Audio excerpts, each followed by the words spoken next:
سورہ احقاف آیت نمبر 20۔ اعوذ باللہ من الشیطان الرجیم، بسم اللہ الرحمن الرحیم۔ پچھلی آیتوں میں ہمیں والدین کی عظمت بتائی گئی اور شرک کی جس طرح سے ممانعت کی گئی، تو آپ نے دیکھا کہ فوراً ہی والدین پر احسان کرنے کی بات آئی، پھر اس میں کانشیس رہنا اور اپنے بڑھاپے میں بھی ان کو بوڑھا سمجھنا، انہیں مزید بوڑھا سمجھنا اور معاف کرنے کا اور سمجھنے کا جذبہ آپ کے پاس ہونا چاہیے۔ یعنی پھر اولاد پر ذمہ داری آ جاتی ہے، پہلے والدین پر ذمہ داری ہے بچوں کو پالنے کی، پھر جب وہ بوڑھے ہو جائیں، بچے بڑے ہو جائیں، تو پھر بچوں پر ذمہ داری آ جاتی ہے۔ یہی کشمکش تھی، خاص کر ماں کو بھی ہائی لائٹ کیا گیا، اور پھر ایک فرمانبردار اولاد بتائی گئی اور ایک نافرمان بتائی گئی، جس میں کانسیپٹ بھی آ گیا، بلیف بھی آ گیا کہ وہ ماں باپ کہتے ہیں کہ تم جی اٹھنے پر امید کیوں نہیں رکھتے ہو۔ اور دیکھیں ہمارے کوئی بھی جو نظریات یا گناہ ثواب یا ہمارے ایٹیٹیوڈ، یہ آپ دیکھیں زیادہ تر آخرت پر بہت بیس کرتے ہیں۔ جس کے پاس آخرت کا عقیدہ نہیں، وہ بہت زیادہ اچھا انسان کیوں بنے گا؟ اور اگر جسے ہم جیسے مسلمان ہیں، آخرت کا عقیدہ تو رگوں میں ہے، لیکن کیسا عقیدہ کہ یہ نبی بخشوا دیں گے اور حافظ قرآن بخشوا دیں گے اور فلانی صورتیں بخشوا دیں گی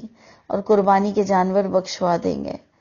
یعنی ہمارے آخرت کے عقیدے میں یہ اتنے سارے ایررز ہیں۔ نبی کریم صلی اللہ علیہ وسلم سجدہ کر کر اپنے امتیوں کو جہنم سے نکال لیں گے، تو یہاں پر آ کر بھی خدا نخواستہ میں اور آپ شرک میں بھی نہ پھنس جائیں اور غلط عقائد پر بھی ہم ڈیفالٹر نہ ہو جائیں۔ تو اس لیے سب سے بڑی چیز ہے کہ ایمان درست ہونا چاہیے۔ ہم یہی ساری باتیں پڑھتے ہوئے جب ہم نے آیت نمبر 19 میں پڑھا کہ ہر ایک کے لیے درجات ہیں، جو اس نے عمل کیا اور اللہ پورا پورا بدلہ دیں گے، کسی پہ کوئی ظلم نہیں ہوگا۔ اور بات ہو رہی تھی عقیدے کی، آخرت کی۔ ہر نیک کام کے پیچھے آخرت کا عقیدہ پوشیدہ ہے کہ اللہ مجھے اس کی جزا دیں گے۔ تو وہی چیز آیت نمبر 20 میں فوکس کی جا رہی ہے کہ وَيَوْمَ يُعْرَضُ الَّذِينَ كَفَرُوا عَلَى النَّارِ، اور جس دن پیش ہوں گے، جس دن قیامت کے دن وہ پیش ہوں گے، کفر کرنے والے لوگ کس پر پیش ہوں گے؟ علی النار، آگ پر جب انہیں پیش کیا جائے گا، اور پھر انہیں کیا کہا جائے گا؟ یہ دیکھیے غور سے، انہیں کہا جائے گا اذھبتم طیباتکم فی حیاتکم الدنیا، تم تو لے گئے نا اپنی تمام موج مستیاں، خوشیاں، اپنے حصے کی طیب ساری نیکیاں، ساری نعمتیں تم تو دنیا ہی میں لطف اٹھا چکے ہو۔ وَاسْتَمْتَعْتُمْ بِهَا، اور تم نے خوب تم نے خوب فائدے اٹھائے اس دنیا میں۔ دیکھیں ایک طرف تو اللہ تعالیٰ ہمیں خود سکھاتے ہیں کہ تم دعا مانگو کہ اے ہمارے رب، ربنا آتنا فی الدنیا حسنہ وفی الآخرۃ حسنہ وقنا عذاب النار۔ اللہ تعالیٰ ہمیں خود یہ دعا سکھاتے ہیں کہ دنیا بھی اچھی مانگو، اللہ مجھے دنیا اچھی دے، مجھے آخرت اچھی دے، مجھے آگ کے عذاب سے بچا لے۔ اس دعا کے بعد بھی آپ دیکھیں گے کہ کیا لکھا ہوا ہے کہ یہ دعا کا بدلہ یا یہ دعا کی قبولیت اس انسان کی کمائی کے ساتھ بھی اٹیچ ہے۔ لیکن پورا قرآن بھرا پڑا ہے اس بات پر کہ کہیں بھی ایسا نہیں کہا گیا کہ آخرت تمہارے لیے صرف آخرت ہے، مومنوں کے لیے دنیا قید خانہ ہے، جو کہ ہمارے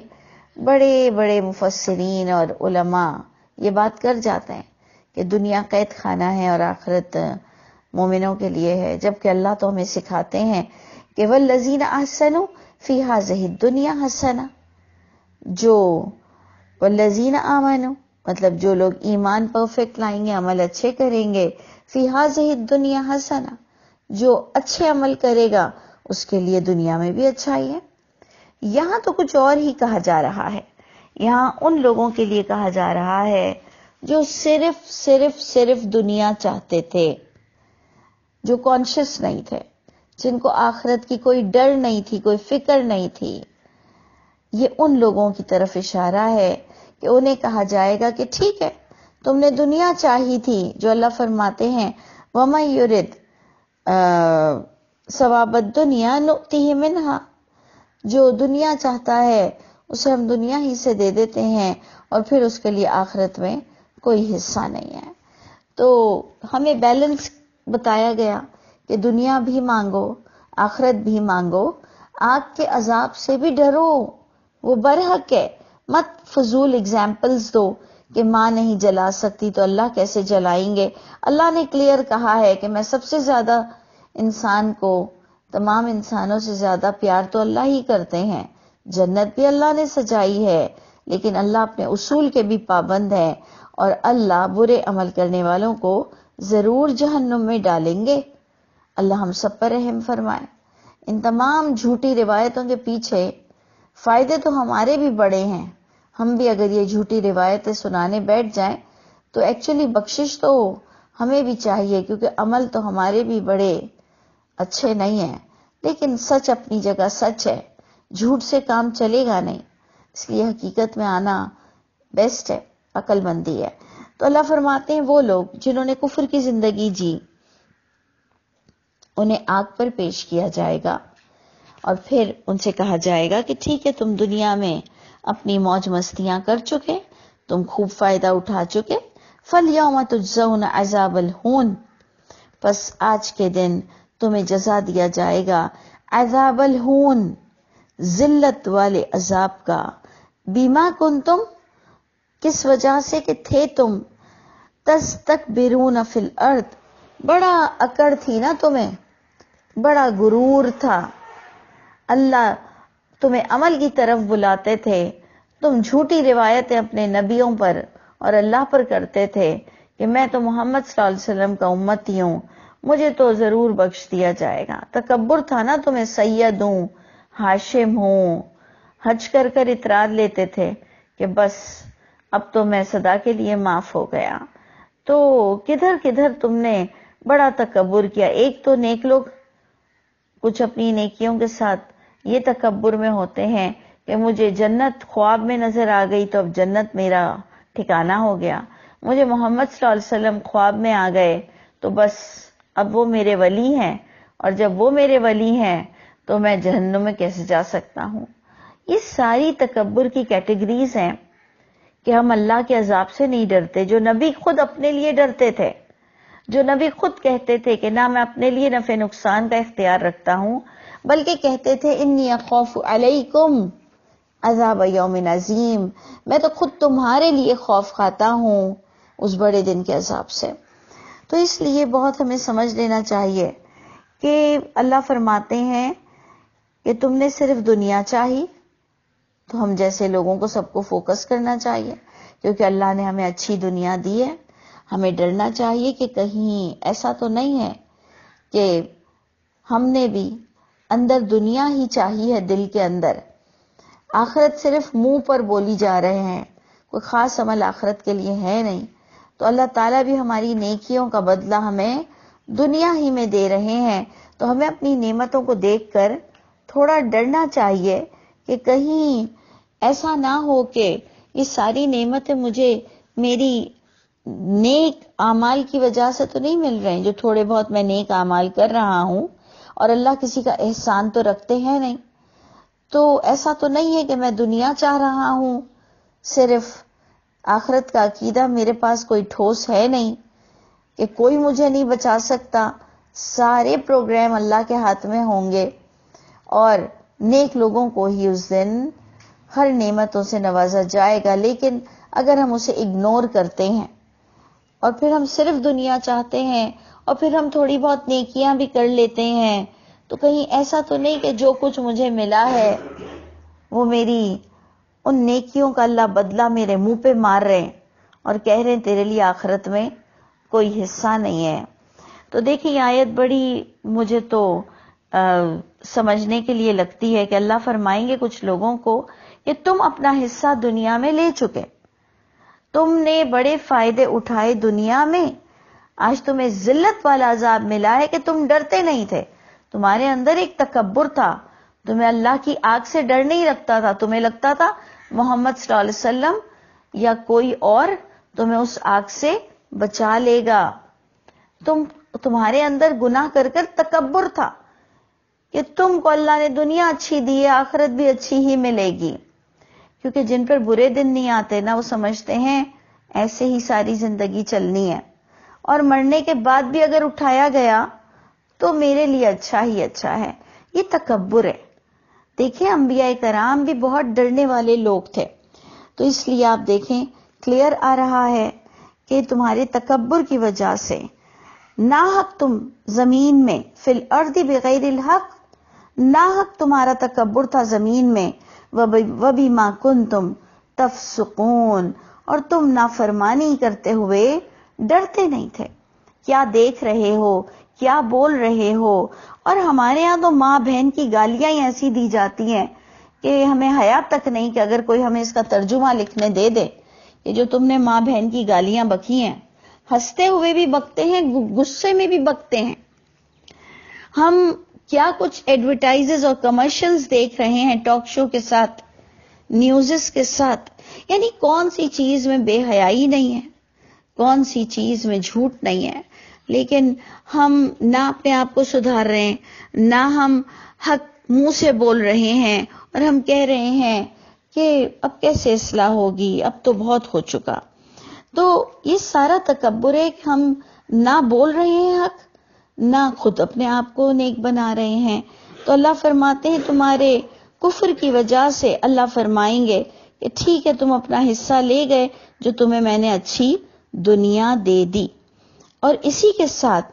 آپ ہود علیہ السلام کی تبلیغ کے بارے میں پڑھیں گے، اور باقاعدہ بتایا جائے گا کہ وَاذْكُرْ أَخَا عَادٍ، ذکر کرو، یعنی نبی پر وحی اتر رہی ہے اور بتایا جا رہا ہے کہ اے نبی انہیں سناؤ، قوم عاد کے بھائی، یعنی قوم کا بھائی نبی ہوتا ہے، باقاعدہ قرآن سے ثابت ہے، نہیں تو ہم کبھی نہ کہتے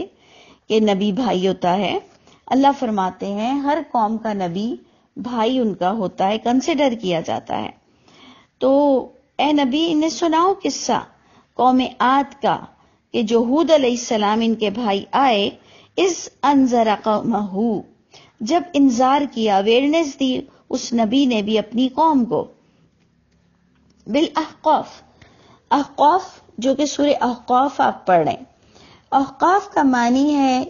کچھ لوگوں نے جگہ کا نام اسے کنسیڈر کیا ہے اور کچھ لوگوں نے اس کا ترجمہ ریگستان لیا ہے، ڈیزرٹ،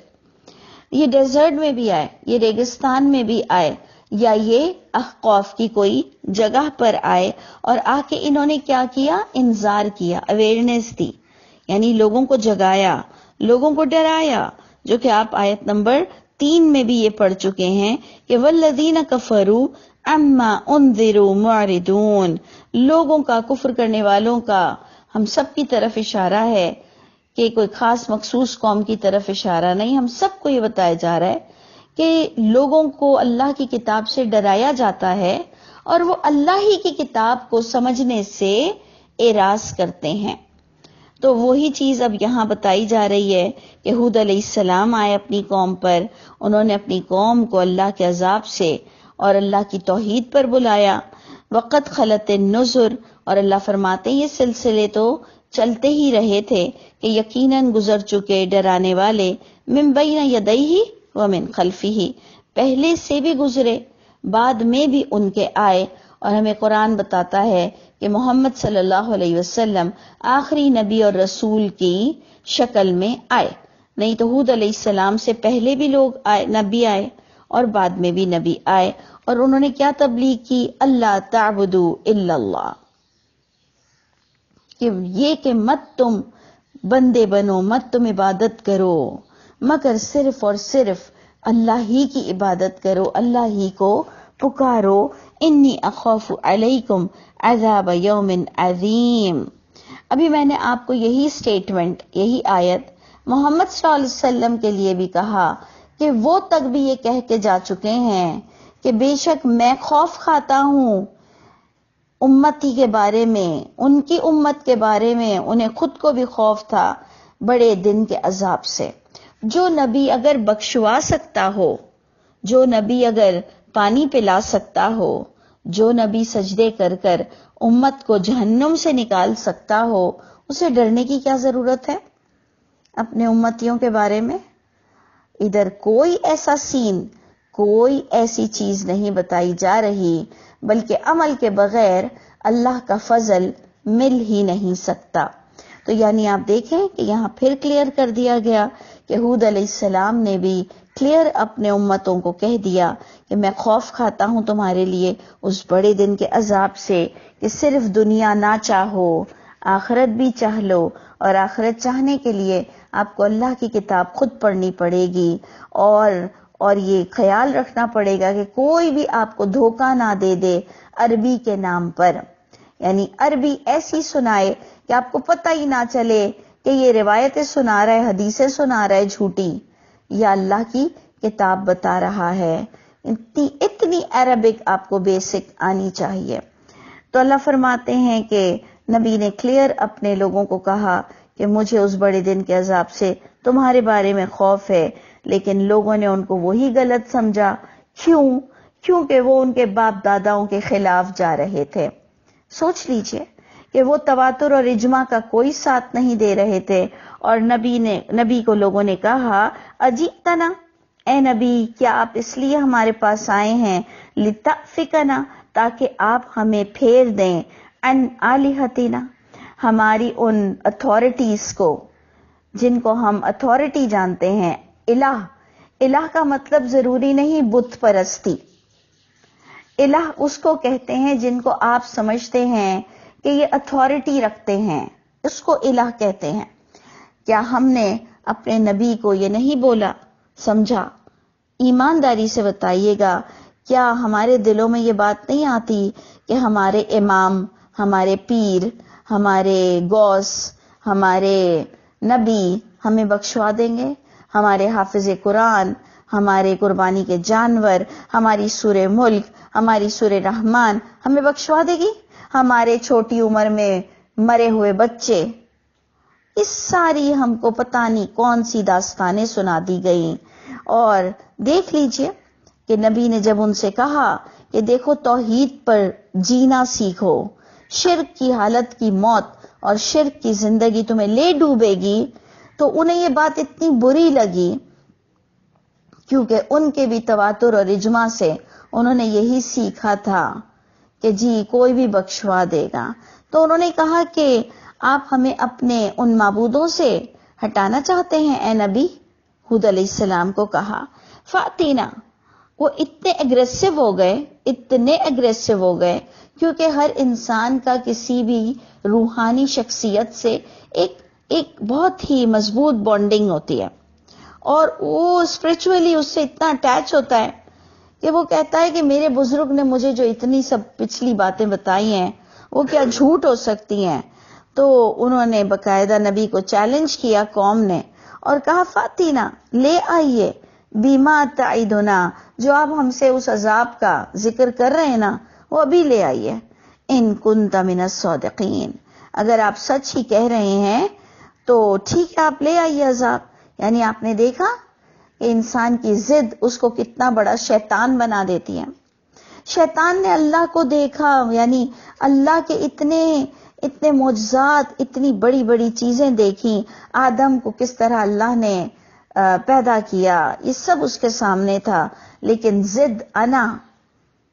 کہ وہ جو چاہ رہا ہے بس وہی اسے سناؤ، جو آپ اچھا سمجھتے ہیں، جو آپ کے دل کی بہار ہو چکا ہے، بس آپ کو وہی گانا پسند ہے، وہی راگ، وہی روایتیں، وہی باتیں آپ کو بتائیں تو آپ کا چہرہ کھل جاتا ہے۔ جب آپ کو اس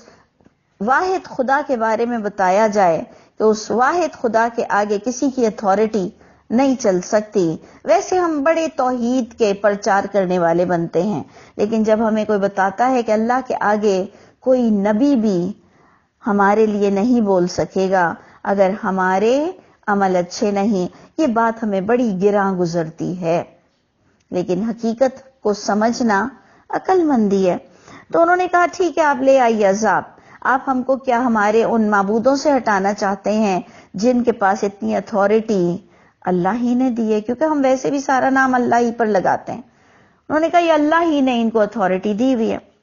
تو اس پر نبی کیا کہتے ہیں؟ نبی کہتے ہیں انما العلم عند اللہ، یہ عذاب میں نہیں لا سکتا، قیامت میں نہیں لا سکتا، اس کا علم اللہ کے پاس ہے۔ وَأُبَلِّغُكُم مَّا أُرْسِلْتُ بِهِ، میں تو تم تک وہ پیغامات پہنچا رہا ہوں جس کے ساتھ میں بھیجا گیا ہوں۔ وَلَكِنِّي أَرَاكُمْ قَوْمًا تَجْهَلُونَ، لیکن میں دیکھ رہا ہوں تم کو کہ تم ایک جاہل قوم ہو،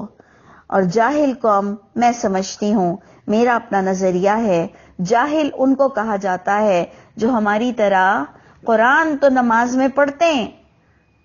لیکن سمجھتے نہیں ہیں۔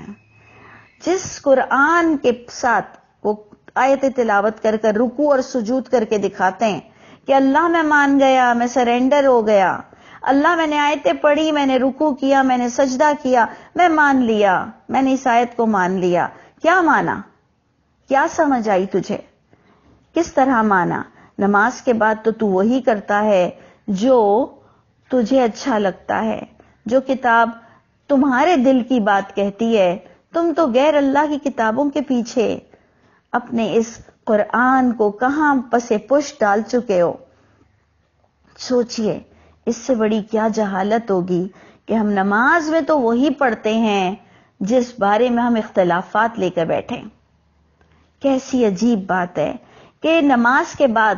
جو ہم اختلافات لے کے بیٹھتے ہیں، جبکہ نماز میں ہم اسی کا اقرار کر رہے ہوتے ہیں۔ تو اللہ تعالی ہم سب کو ایسی جہالت سے باز رہنے والا بنائے اور ہمیں بیسک عربک کے ساتھ اللہ کی کتاب کو سمجھنے والا بنائے۔ اور دیکھیں جگہ جگہ اللہ نے ہم سب کو آج اتنی سہولت دی ہے کہ ہم سب فری میں بیسک عربک پڑھاتے ہیں۔ اگر آپ چاہیں تو ضرور وقت نکال سکیں گے، ضرور سمجھ سکیں گے۔ ہم نے اس کو شارٹ سے شارٹ کورس کرنے کا کوشش کی، ایزی سے ایزی وے ہم نے ڈھونڈا کہ لوگوں تک عربی پہنچ سکے۔ تو آپ ضرور پارٹیسپیٹ کریں۔ اللہ تعالی ہم سب کے حامی و ناصر۔